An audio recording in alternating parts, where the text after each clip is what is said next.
ತುಂಬಾ ಚೆನ್ನಾಗಿದೆ. ನಮಸ್ಕಾರ, ನನ್ನ ಹೆಸರು ನಿರ್ಮಲಾ ಅಂತ. ದೇಸಿ ಪರಂಪರೆಯಿಂದ ನಾನು ಮಾತಾಡ್ತಾ ಇದ್ದೀನಿ. ನಮ್ಮಲ್ಲಿ ಸುಮಾರು ಪ್ರಾಡಕ್ಟ್ ಎಲ್ಲ ಇದೆ. ಅದರಲ್ಲಿ ಲೆಮನ್ ರೈಸ್ ಅನ್ನು ಹೆಂಗ್ ಮಾಡೋದು ಅಂತ ವಿಧಾನ ಹೇಳ್ಕೊಡ್ತೀನಿ, ಬನ್ನಿ. ಮೊದಲು ಬಾಣಲಿಯಲ್ಲಿ ಸ್ವಲ್ಪ ಎಣ್ಣೆ ಹಾಕಿ ಸಾಸಿವೆ, ಉದ್ದಿನ ಬೇಳೆ, ಕಡಲೆಬೇಳೆ, ಬೇಕಿದ್ರೆ ಕಡಲೆ ಬೀಜನು ಹಾಕಿ ಲೋ ಫ್ಲೇಮ್ ಅಲ್ಲಿ ಹುರಿದುಕೊಳ್ಳಿ.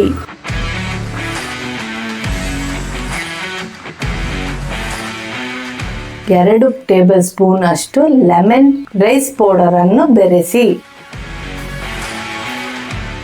2 ಸೆಕೆಂಡ್ ನಂತರ ಅನ್ನವನ್ನು ಹಾಕಿ ರುಚಿಗೆ ತಕ್ಕಂತ ಉಪ್ಪನ್ನು ಹಾಕಿ ಬೆರೆಸಿ.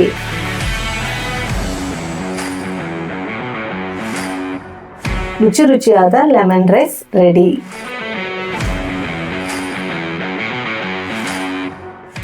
ನೋಡಿ ಹೆಂಗಿದೆ ಟೇಸ್ಟ್ ನೋಡಿ. ಹುಳಿ, ಉಪ್ಪು, ಖಾರ ಎಲ್ಲ ಪರ್ಫೆಕ್ಟ್ ಆಗಿದೆ. ತುಂಬಾ ಚೆನ್ನಾಗಿದೆ. ನೋಡಿದ್ರಲ್ಲ, ಲೆಮನ್ ರೈಸ್ ಮಾಡೋದು ಸಿಂಪಲ್, ಇಷ್ಟೇ ಈಸಿ. ನೀವು ಟ್ರೈ ಮಾಡಿ, ಫ್ರೆಂಡ್ಸ್ಗೆ ಹೇಳಿ, ಕಾಲ್ ಮಾಡಿ. ಆನ್ಲೈನ್ ಬುಕ್ಕಿಂಗು ಇದೆ, ಶೇರ್ ಮಾಡಿ. ನಿಮ್ಗೆ ತುಂಬಾ ಇಷ್ಟ ಆಯ್ತು ಅಂದ್ರೆ ಒಂದು ಲೈಕ್ ಕೊಡಿ. Thank you.